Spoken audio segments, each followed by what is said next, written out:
about it as the supreme law of the land, and historically how the Constitution and the right to vote have shaped each other. And hopefully by the end we'll get a little chance to look at why you should care. Okay? So to begin our journey, I'm going to travel back in time to when the Constitution had not yet been drafted. I'm going to go back in time to 1787. At this point in time, there are 13 colonies in existence. I should say not colonies, because we have established independence from England at this time. But they're still struggling on how to form a national government. Okay?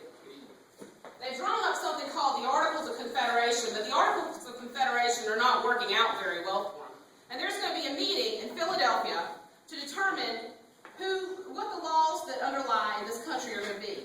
Are they going to amend the Articles of Confederation? Are they going to draft something new? These people are going to draw the fundamental laws that will govern you and I today. The Constitution is still the supreme law of the land. No law made prior to it or after to it can conflict with it or be inconsistent in any way. So this is a very important document. And I think this is a good time for us to do a little visual exercise in just a second here. We're going to determine how many of us in this classroom would have had a right in 1787 to have any input at all into our government. Okay? In 1787, each state decides who can vote. There is a slide on this, but you may want to skip that. Each state can decide who wants to vote. Okay? So each state has slightly different requirements.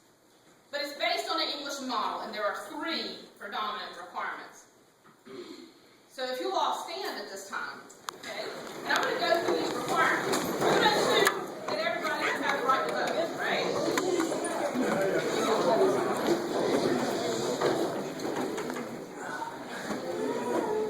Requirement number 1.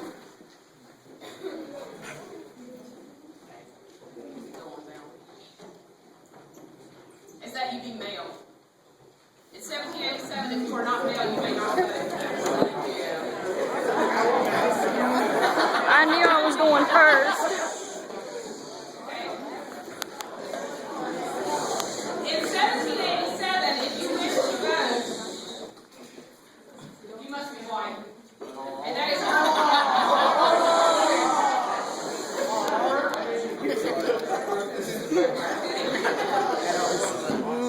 Bummer. These laws also exclude Jews and Catholics and other things. So they know like that. It was a very clear definition. All right, everybody, listen to requirement number 3. Let's see who's going to get to draft our Constitution here. Requirement number 3, you must own property.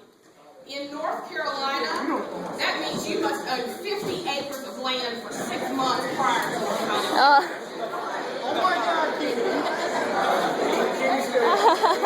There's my teacher back there. 50 acres, not 6, 50 acres of land for 6 months prior to the Constitution. Do you have anyone that fits all those requirements?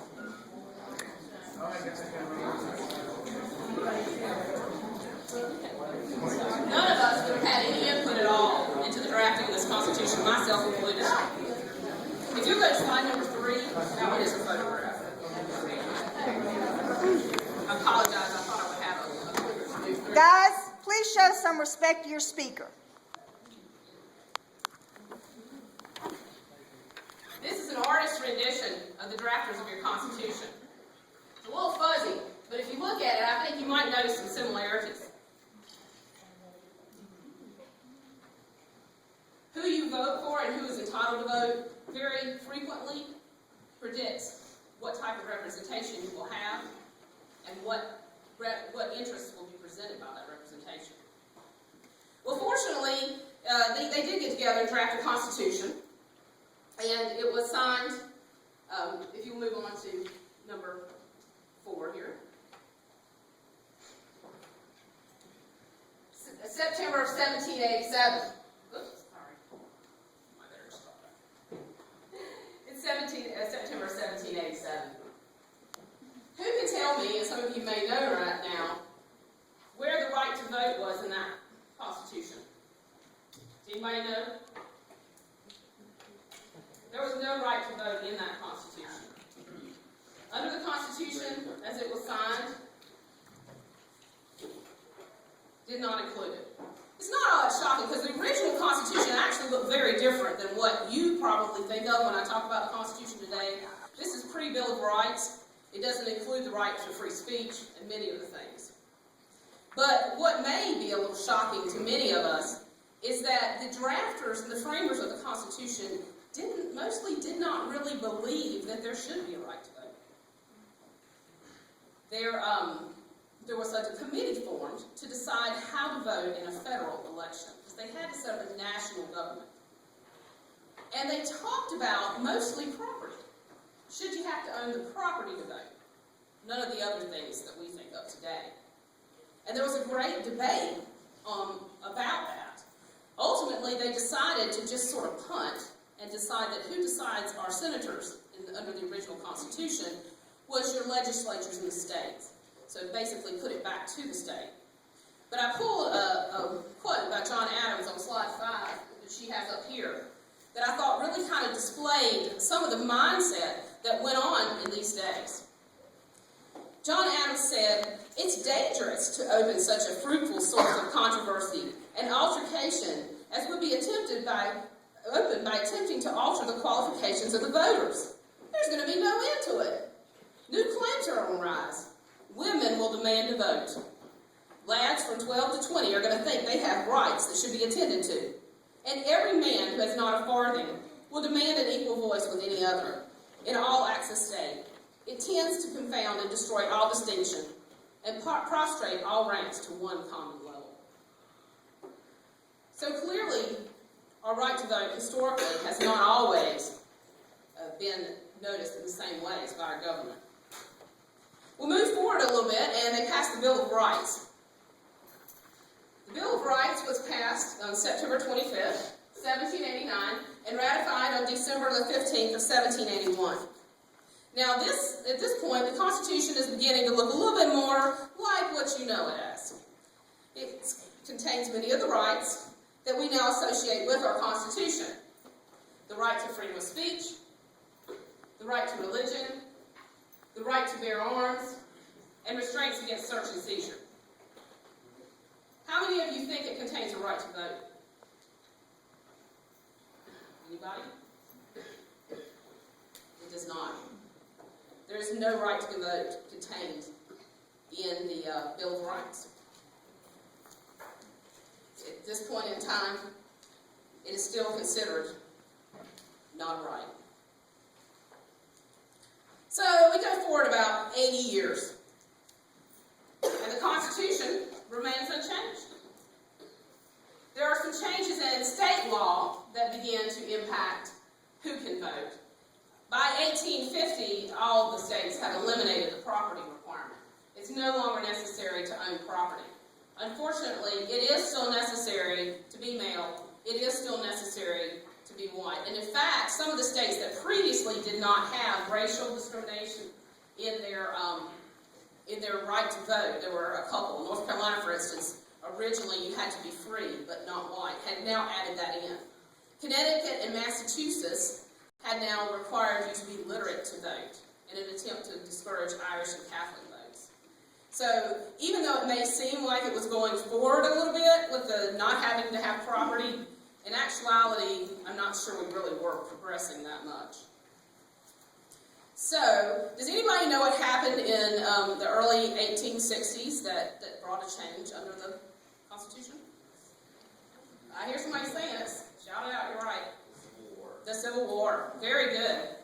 The Civil War occurred, and things began to change.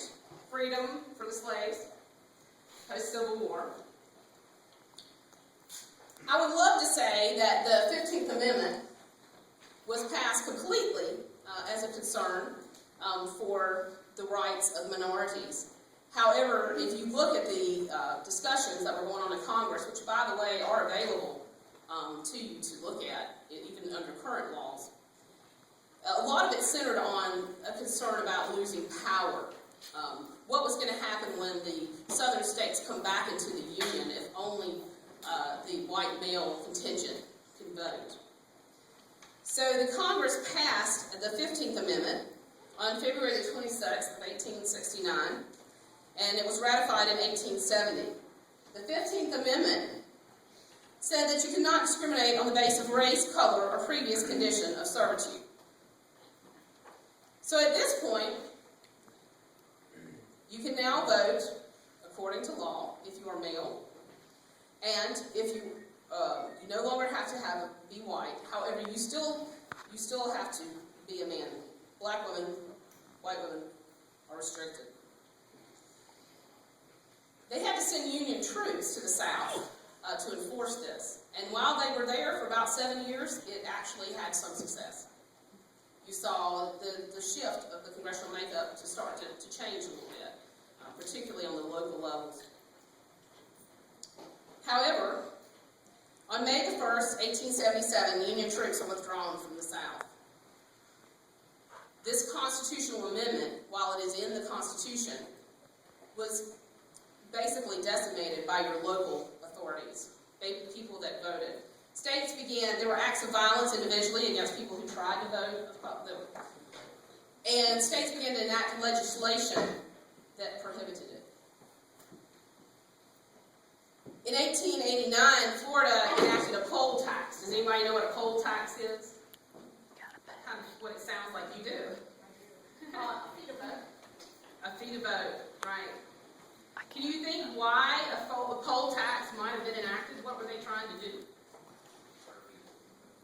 Deter people from voting. Very good.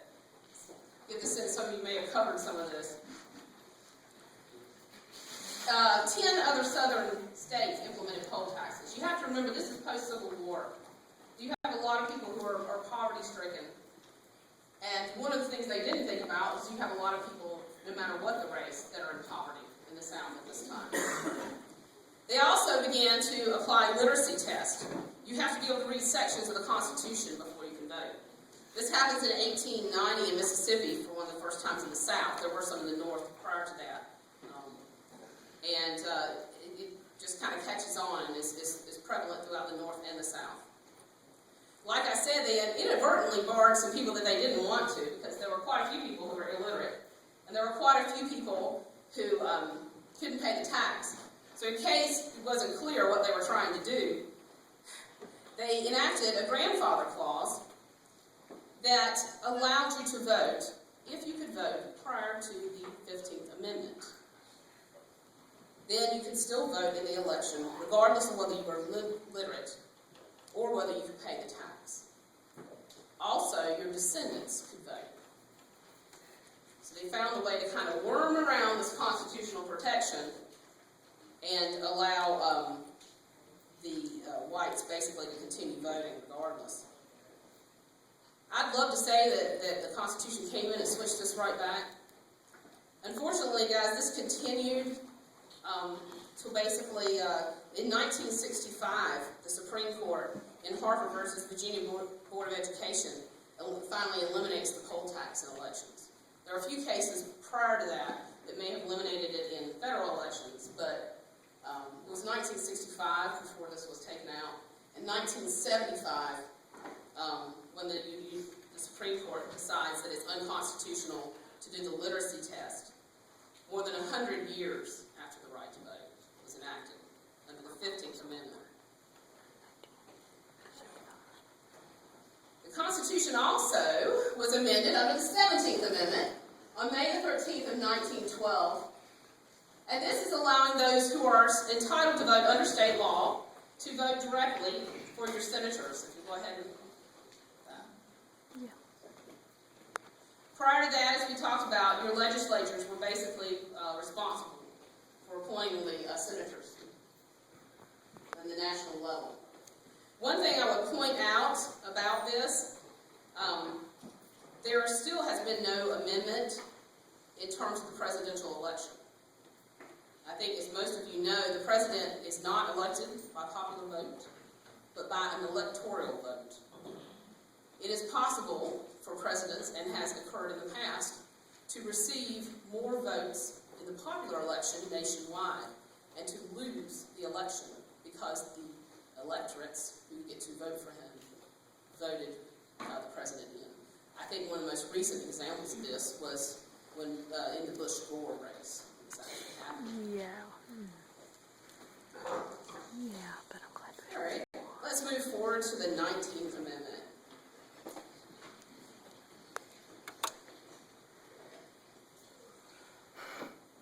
The 19th Amendment was passed by Congress on June 4th of 1919 and ratified on August 18th of 1920.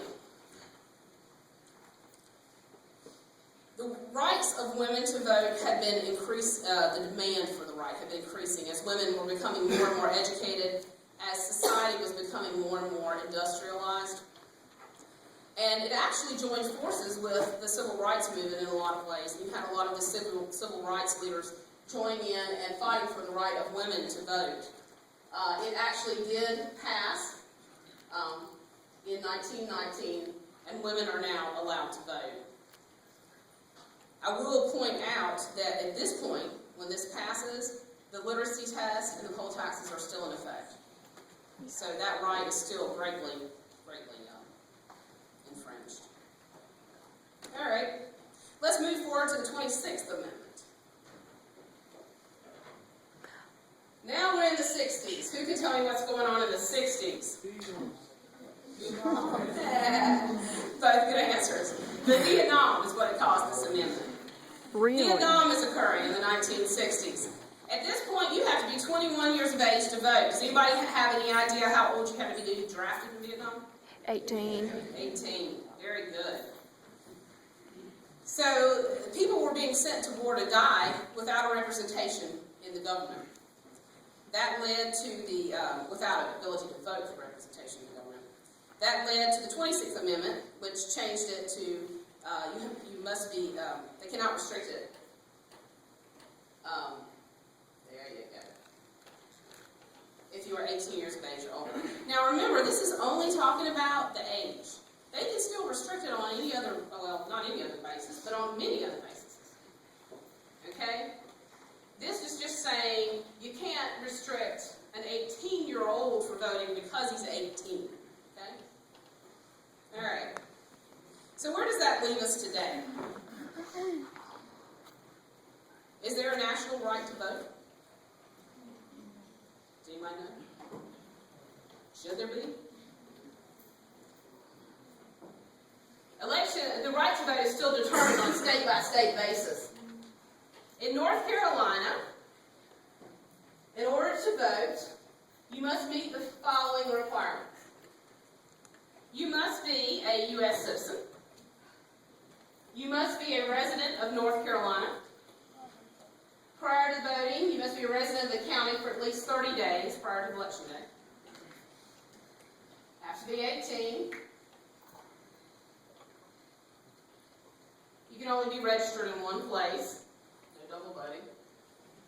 And if you've been convicted of a felony, your citizenship rights have to be restored.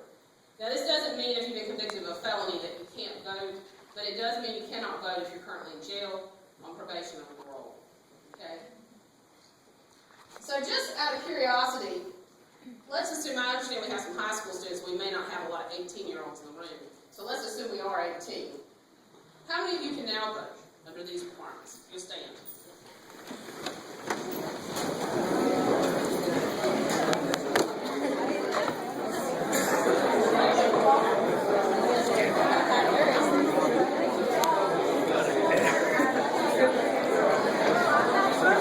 I'm 18, I can vote. I registered at I registered. We have a much better representation now. Or do we? You can have a seat. Well, you gotta be a citizen of the United States. Because the real question is not how many of you can vote, but how many of you will vote.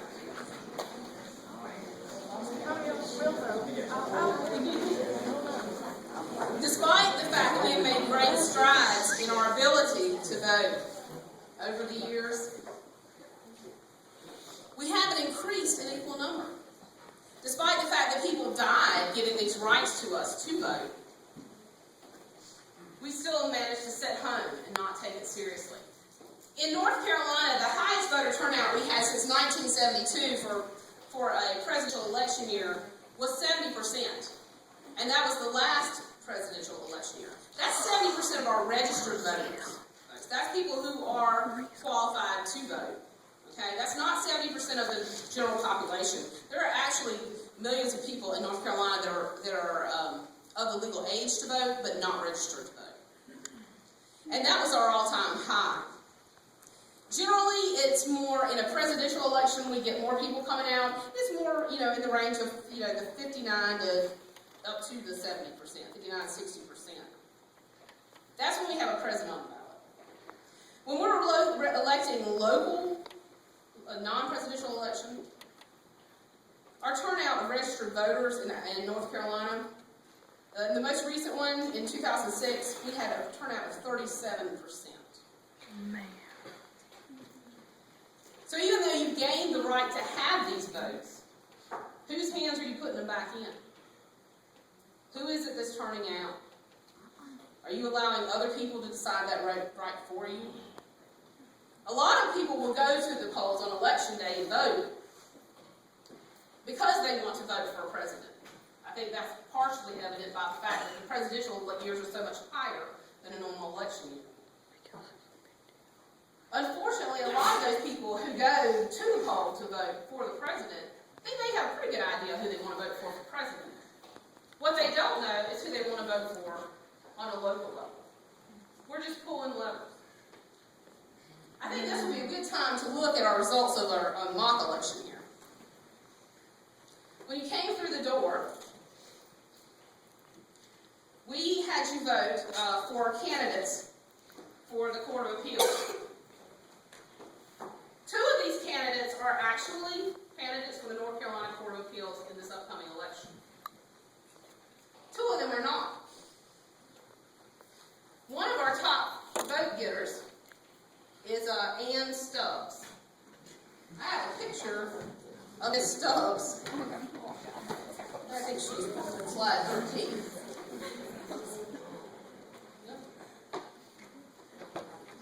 You don't know how to do that. Next one. There she is. Are you serious? It's a cat. Not exactly. Let me actually introduce you to Mayor Stubbs. This is the mayor of, and I've lost the name of the county, but this is a mayor in Alaska. What? Okay, city. Here we go. Talkeetna, Alaska. The cat was voted into office. Are you Now, she has a Facebook page. If you don't believe me, you can check it out when you leave. Please don't do that now. But, fortunately for Talkeetna, Alaska, the mayor position is pretty much a figurehead, and she's been quite good for tourism up there. Oh. But she's not the only animal that's been elected to office. In New York, if you go back and Google it when you get home, you'll find that they had a donkey elected. Someone actually took a donkey down to the registrar, stamped his foot on the voter registration, and he was elected to office. What? In Brazil, they had a rhinoceros elected. Okay? A rhinoceros. Oh my gosh. I think I failed to put his name down, but I'm sure you can find it online. Wow. That's so stupid. Now, we actually did pretty well, but another candidate we have on our ballot is Ralph Clapper. Mr. Clapper received 16 votes for the Court of Appeals. Mr. Clapper is a person, but unfortunately Mr. Clapper is dead. I started to think he was dead. You shouldn't feel too bad, though, if you're one of the 16 people that voted for him, because he actually ran in an election in New York when he had been dead 6 months prior to the filing period. I remember He didn't his name win, somewhere. but he did get 828 votes for the Senate. That's actually not that good because there are quite a few people who have actually won elections after being dead. Jenny Orpiza was reelected to the state Senate in California, 58 to 36, despite the fact that she had died more than a month earlier. Mel Carnahan beat John Ashcroft for the Missouri State U.S. Senate seat, despite the fact that he had died in a plane crash more than a month earlier. And Carl Gary was elected mayor of Tracy City, 268 votes to 85, despite the fact that he was long dead. This may seem, this is not an exhaustive list. That's just what came up quickly when I started doing a little research on the topic. And it may seem funny to you No, it ain't. right now, but the people that you elect to these positions are the same people that are deciding those constitutional rights. They're the same people who are deciding your right to vote. And even if it's just a school board position or a county commissioner, those people are impacting your life. They have that power.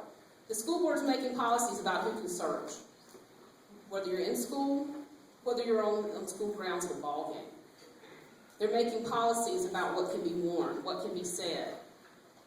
County commissioners are making local ordinances, taxes, funding issues.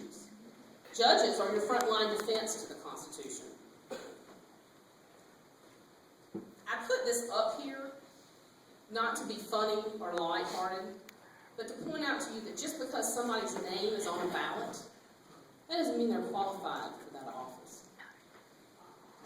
And even if they were qualified for that office, it doesn't necessarily mean that that's the person you want when you find yourself needing someone to protect your rights.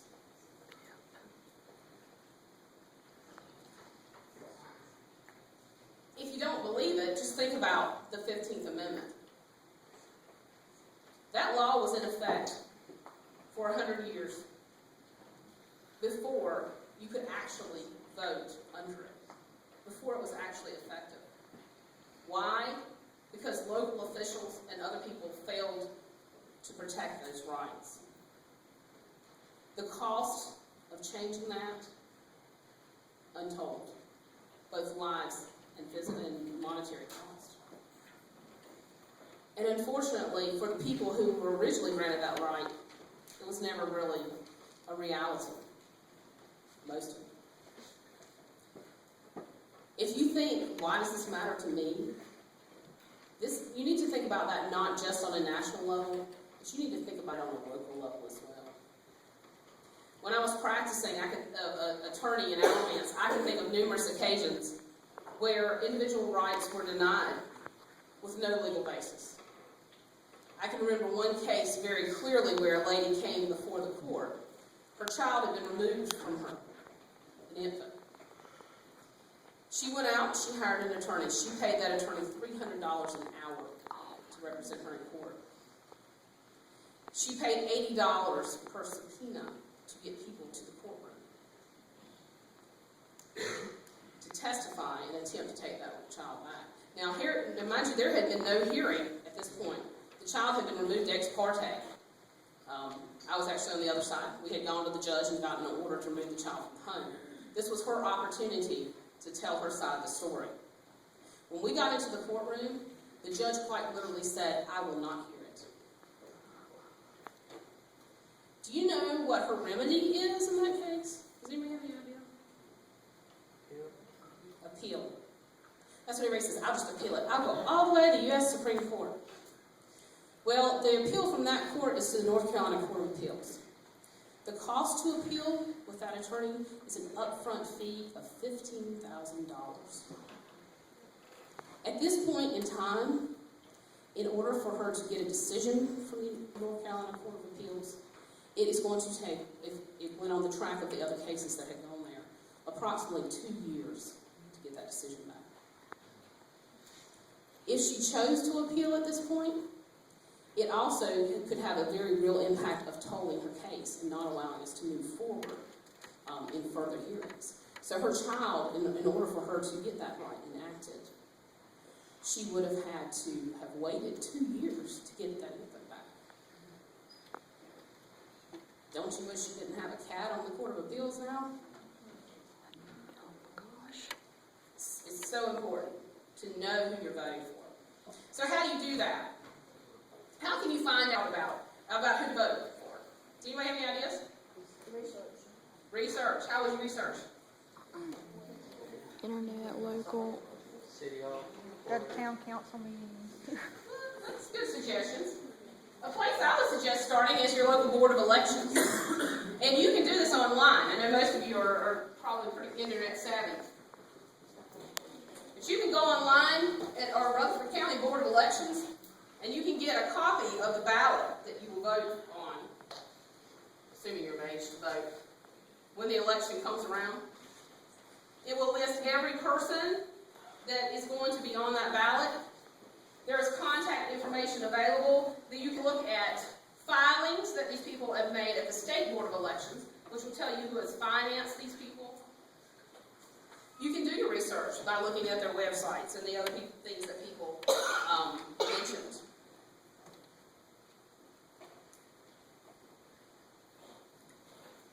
I think a lot of people think that your vote doesn't count. But one other point I'd like to make on that issue, you say, well, so I'm just one vote. I'm just one vote. So you've got a bad judge. What could my vote have done about it? Votes can turn on small margins. Okay. First of all, individual votes band together to count as larger votes, by people. But in local elections, particularly like local judges' races, they can turn on small margins. In Alamance County,